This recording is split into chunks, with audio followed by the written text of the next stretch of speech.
Hola, buenas tardes, ¿cómo están? El día de hoy, en nuestro archivo X, tenemos uno de los asesinos seriales más emblemáticos de la historia americana. Y podría catalogarlo como uno de mis preferidos, si no el preferido. El col-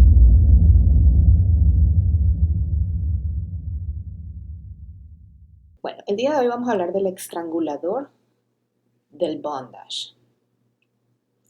Alguien que durante 30 años aproximadamente estuvo metido en ese temor constante de la población americana, específicamente en el estado de Kansas. Dennis Rader. Algunos lo conocían como BTK, de, no sé si recuerdan, una serie muy famosa, o una miniserie muy famosa en Netflix, donde aparecían escenas de una persona que le gustaba hacer bondage, que le gustaba amarrar mujeres y que usaba una máscara blanca. Pues. Este es el personaje, nuestro querido, bueno, no tan querido, Dennis Rader.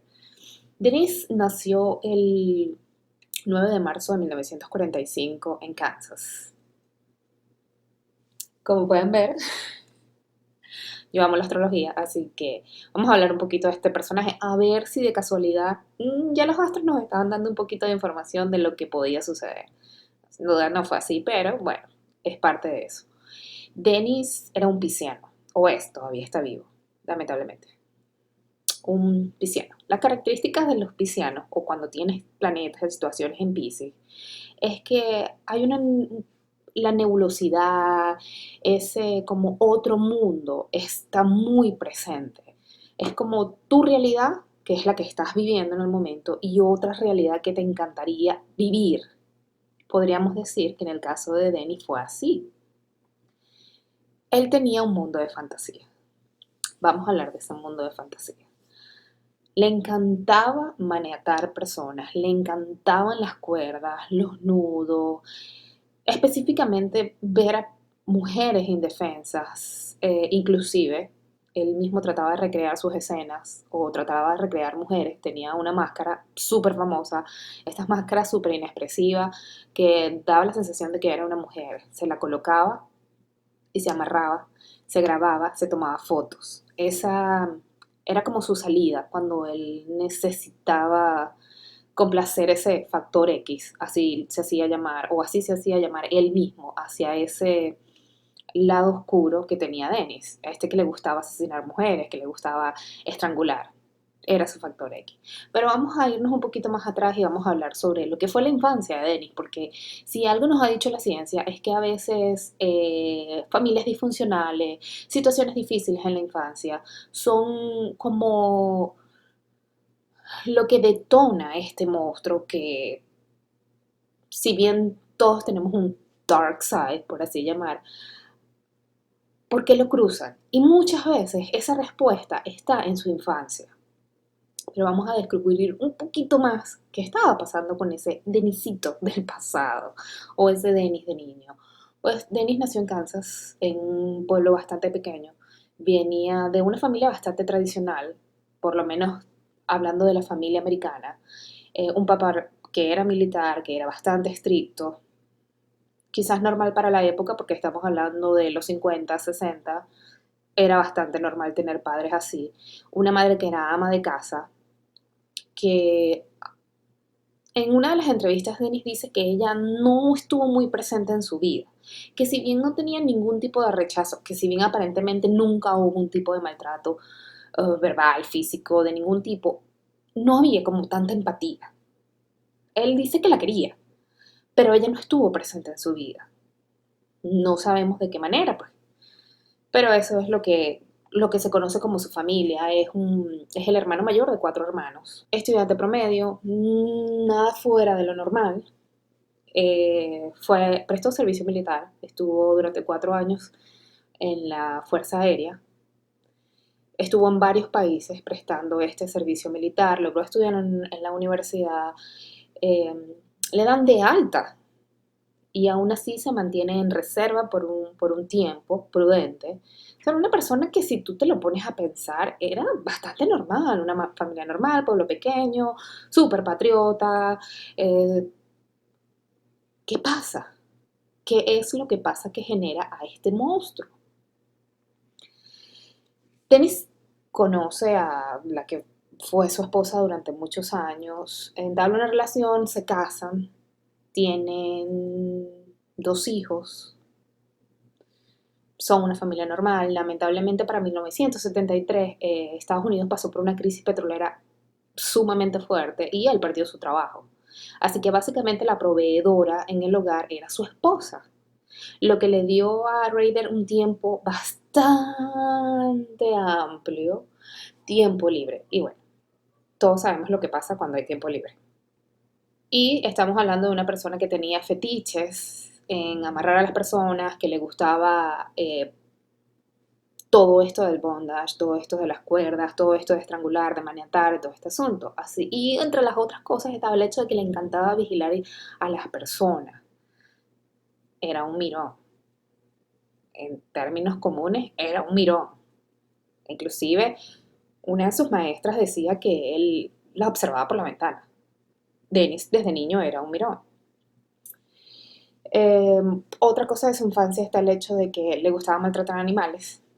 Y no sé si conocen un poquito de esto.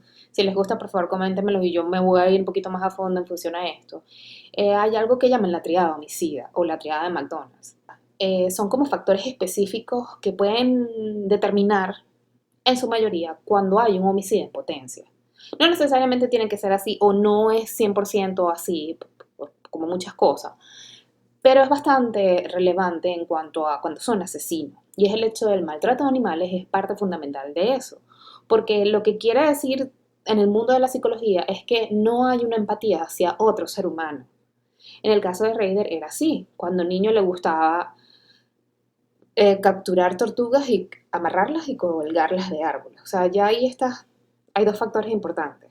Maltrato animal y las colgaba, como colgó a sus víctimas.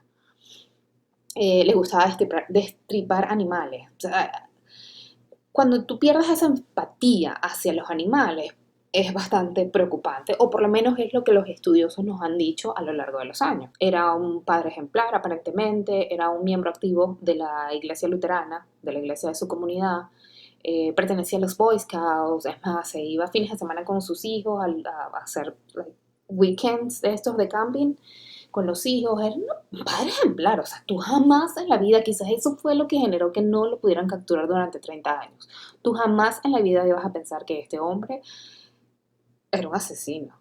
Pero vamos a hablar de lo que él llamaba sus proyectos. Para el primer proyecto, que era como Dennis hacía llamar toda esta cacería, tenemos a la familia Otero. La familia Otero estaba conformada por 6 miembros. Para 1974, Raider asesina a esta familia, la cual estaba integrada en ese preciso instante por Joseph Otero, Juliet, Joseph Jr. y Josephine. Dennis decide irrumpir en esta casa después de haber hecho un estudio bastante exhaustivo en relación a esta casa, o sea, a esta familia. Lo que se entiende era que él realmente era por la mamá, por Juliet y por la hija, Josephine, que era la niña de 11 años.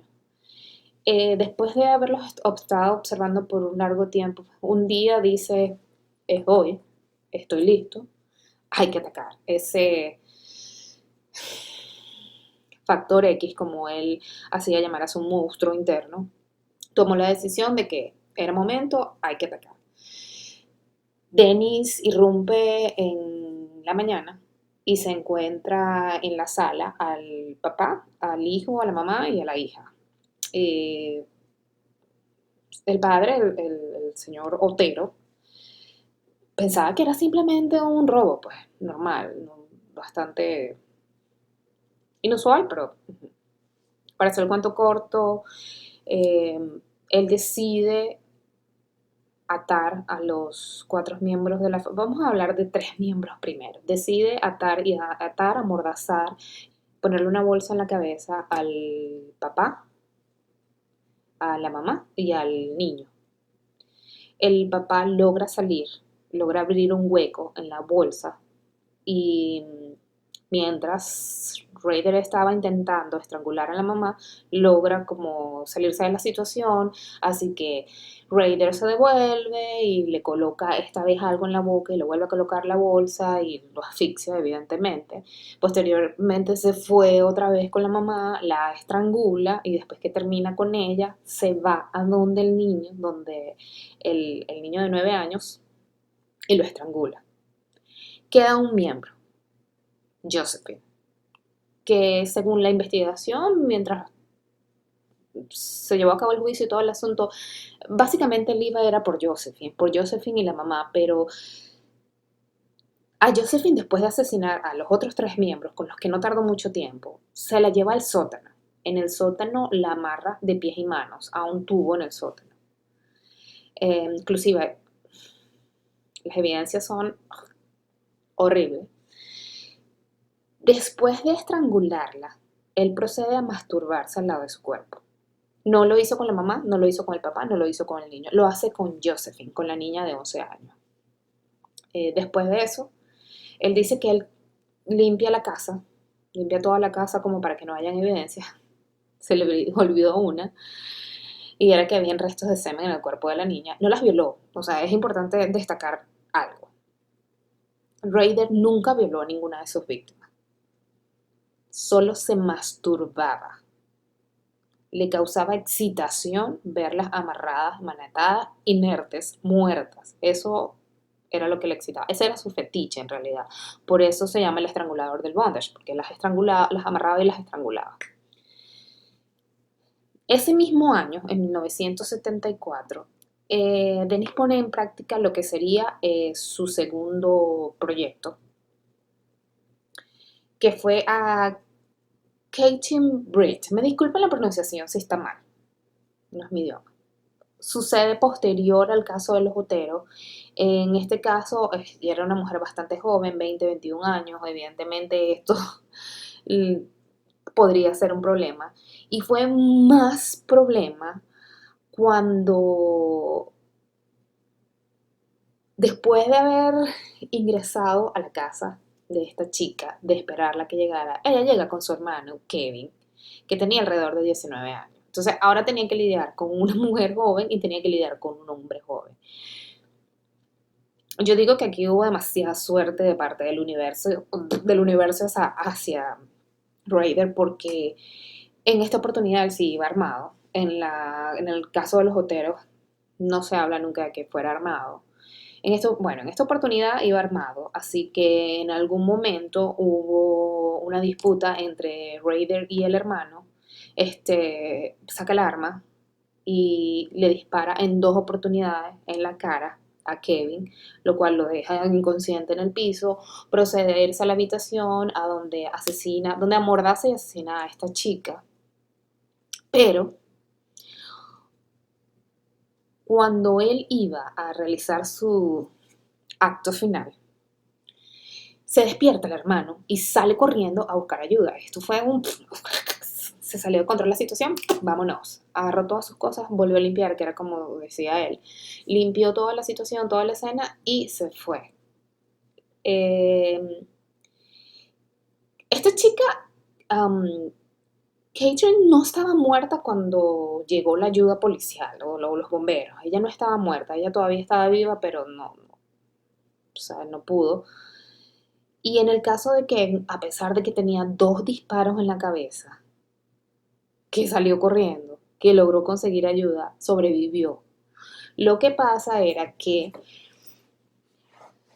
cuando hay situaciones de traumatismo es muy complicado que tú recuerdes la situación. Y yo creo que, no sé si les ha pasado, pero a veces cuando tú estás pasando por situaciones difíciles, tu cerebro dice, no, es momento de bloquear y borra eso. Y tú no recuerdas. La gente que sufre accidentes automovilísticos o accidentes de cualquier índole o situaciones difíciles, tu cerebro actúa de una manera en la que dice, yo no me voy a acordar de esto más nunca. Y lo borra. Lo mismo pasó en el caso de Kevin. Aún así, él logra hacer un retrato hablado. Es la primera vez que sale un retrato hablado de él. No, es difícil que la gente pueda ver lo que tu cerebro está viendo. No se parecía mucho, así que fue un poquito difícil, aparte de que estamos hablando de que este era un hombre bueno de la comunidad. Esto era un americano ejemplar, mi amor. Este hombre era perfecto. Lo único que le gustaba matar mujeres, pues. Después de ese asesinato, como todo asesino serial, él quería un poco de protagonismo y decían, o sea, la prensa lo estaba buscando, o sea, la prensa colocaba cosas de él, pero habían otros asesinos seriales en la época y habían otras situaciones de crímenes en la época. Estamos hablando de los 70. En los 70 habían sopo 200.000 asesinos seriales en el mismo momento. En el caso de él, como todos, esto lo hice yo, su alter ego, que era su factor X, dicen, no, yo fui yo. Así que en una biblioteca deja la información, dibujos, cosas específicas del crimen de la familia Otero, en un libro de ingeniería en una biblioteca. Obviamente, aparentemente nadie lee libros de ingeniería y nadie consiguió la evidencia, así que él toma la decisión de llamar a la prensa y decirle, hey, en esta biblioteca yo dejé información, ese crimen es mío. Averiguan, buscan toda la información y sí, efectivamente, ahí empieza el branding, sí, el branding de BTK, con un dibujito, o sea, era como un dibujito de sus siglas BTK. Y es como empieza a ser su símbolo y es el que empieza a utilizar posteriormente cuando le sigue enviando información a la prensa y a la policía con respecto a sus crímenes. Vamos a hablar de su proyecto número 3 que ocurre un tiempo después, porque después de todo este revuelo, después o sea, se empezó a buscar, estaban empezando a buscar un asesino, o sea, ya todo Wichita estaba al tanto de que habían aparentemente un asesino con dos crímenes porque tenían mucha similitud y era el mismo criminal, pues. Así que él toma un periodo de descanso de 3 años. No se sabe a ciencia cierta por qué. Pero para 1977 él asesina otra vez. Y aquí tenemos a su proyecto número 3, quien fue Shirley Pine, otra joven, 26 años. Quizás este periodo de 3 años le dio el tiempo suficiente como para averiguar un poquito más, hacer una mejor investigación, tratar de hacer las cosas mejor, que no se le salieran de las manos. Él utilizaba bolsos donde tenían todas sus cosas, donde metía la cuerda, los guantes, todo lo que fuese a utilizar.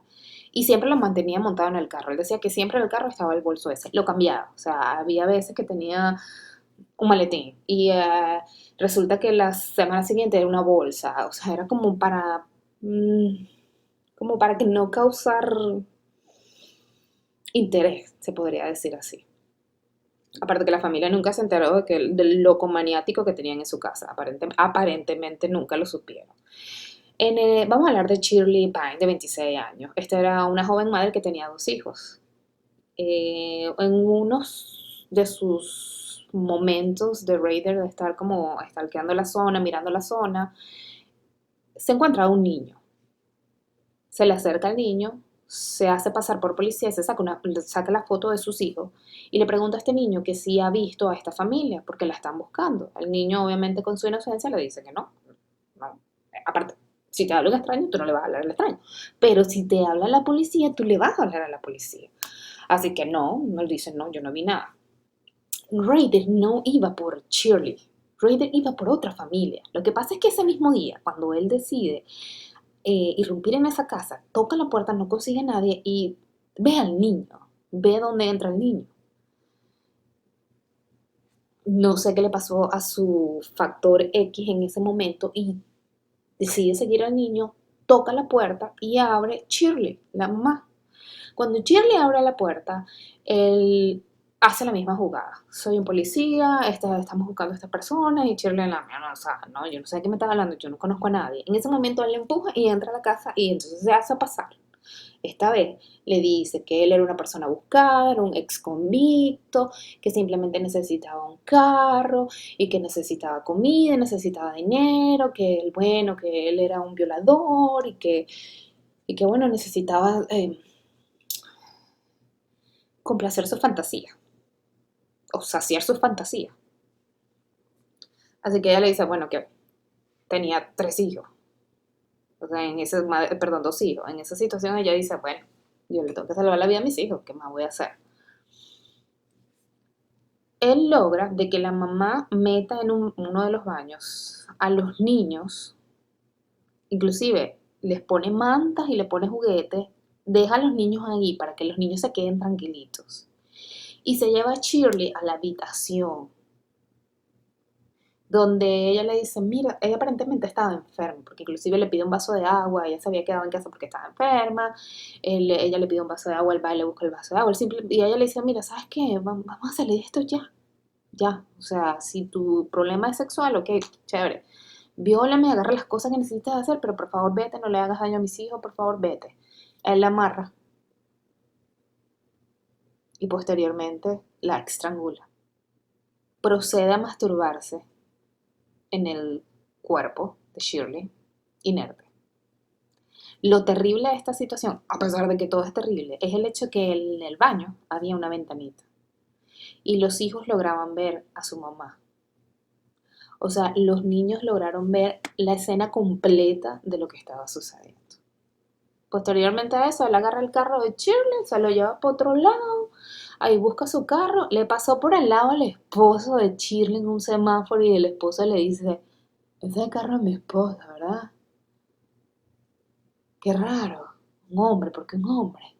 Y cuando llega a la casa, encuentra a los hijos metidos en el baño, no había visto a la esposa, Shirley, porque la había dejado detrás de la cama, o sea, como decirle, ahí atrás.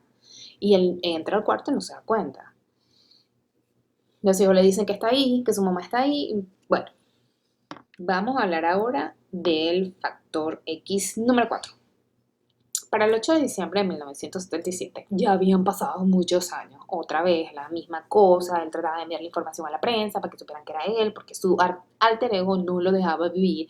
Entonces él quería que lo llamaran por sus siglas, él quería, o sea, se hizo un branding completo de quién quería él ser. Inclusive en una oportunidad dejó una caja de cereal con las siglas y eran como un juego de palabras entre killer, no sé, una caja de cereal ahí con un nombre.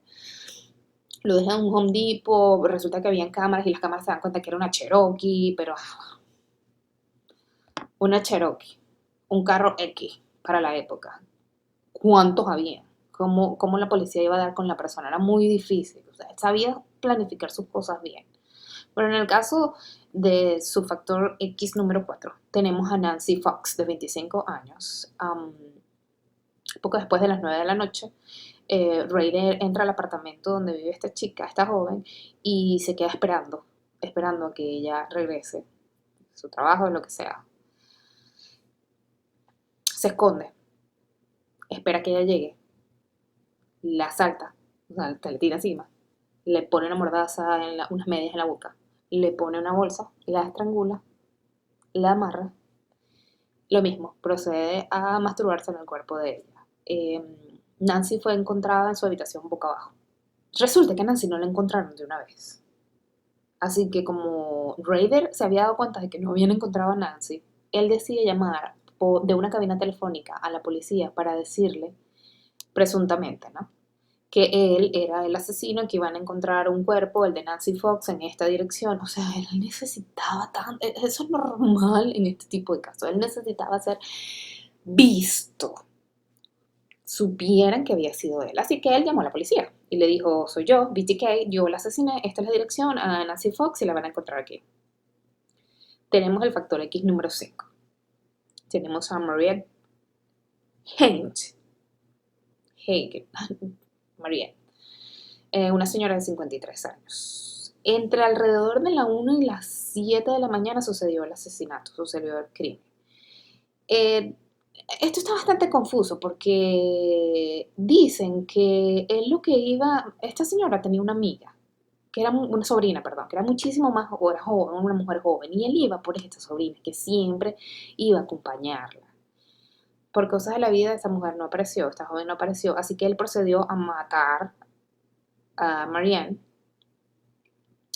Igual, irrumpió a su casa, ese era su modo operandi. Irrumpió a la casa, la Le puso una bolsa, una media en la boca, le puso una bolsa en la cabeza y la amarró y posteriormente la estranguló. Esta vez no la dejó en su casa, sino que la metió en su carro y la dejó botada el cuerpo, pues en un sitio. Se consiguieron ataduras y cosas en las manos de que efectivamente había sido maniatada. Para el 16 de septiembre de ese mismo año, Raider ataca de nuevo. Y esta vez su víctima es Vicky Wendell. Vicky. Vamos a llamarla Vicky. Una joven de 28 años, porque, por supuesto, a Raider le encantaban las jóvenes, le fascinaban las jóvenes. Se dice que las veces que mató a mujeres mayores era porque esa no era la realidad, él quería hacer otras cosas. El problema con las mujeres jóvenes es que las mujeres siempre van a decidir defenderse. En el caso de Vicky, era una madre con un niño de 2 años, la cual fue estrangulada y su cuerpo fue hallado inconsciente. Su esposo la consigue, inclusive el esposo consigue al niño jugando normal como si nada estuviese pasando y que consigue a su esposa muerta ahí a un lado. Para 1991, miren todo el tiempo que pasó, pasaron casi 8 años.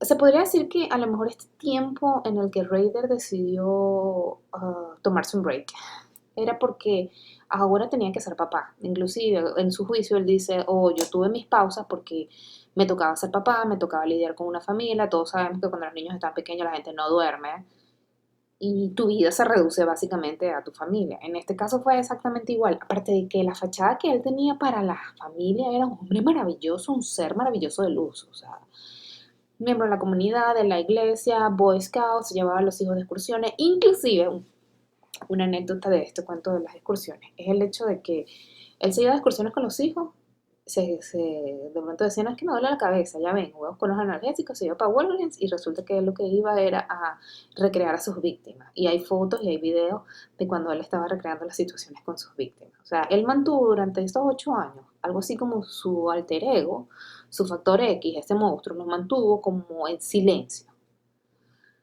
Logró hacerlo a través de fotos y de videos. Así era como, porque había un cosplay ahí, o sea, él se vestía de mujer y se creía la víctima, y entonces, pero entonces su otra parte también le gustaba. Pero vamos a hablar de su último proyecto que fue Vicky, su último proyecto que fue Dolores Davis, una mujer de 62 años. Para el caso de Dolores, ya Raider se había dado cuenta de que estaba mayor y que no iba a poder lidiar con una joven de 21 años, que iba a tratar de defenderse, lo iba a poner en peligro otra vez la situación, como en momentos anteriores. Una mujer mayor era un poco más fácil. El asunto con Dolores es que Dolores era miembro de la misma iglesia luterana a la que él pertenecía, a la que él era director. La señora de edad fue encontrada debajo de un puente, maniatada, estrangulada también. El asunto con Dolores es que esto era un fin de semana donde el papá genial, Dennis Rader, estaba en un campamento de Boy Scouts con sus hijos. Después que todo el mundo se acostó a dormir, él logra escabullirse, va hasta la casa de Dolores y la asesina. La monta en el carro y la deja botada en un puente, debajo de un puente. Se regresa al campamento y después que regresa al campamento dice, mira, no, o sea, me falta algo ahí falta. Se regresa a buscar el cuerpo de Dolores, la monta en el carro y se la lleva a la iglesia, al templo.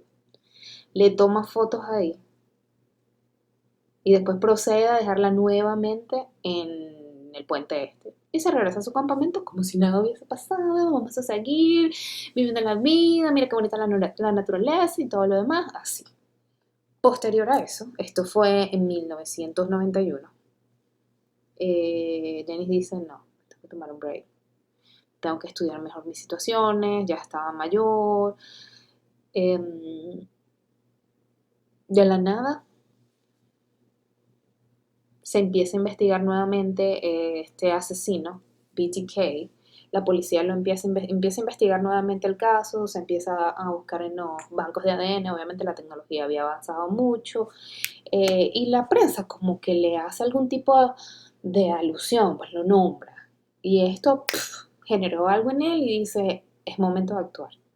Le envía una carta a la policía donde le dice que él era el estrangulador de Wichita, del bondage, BTK, y que él quería confirmar, o sea, les quería probar de que ciertamente él había sido el que hizo todos los casos, tenía material.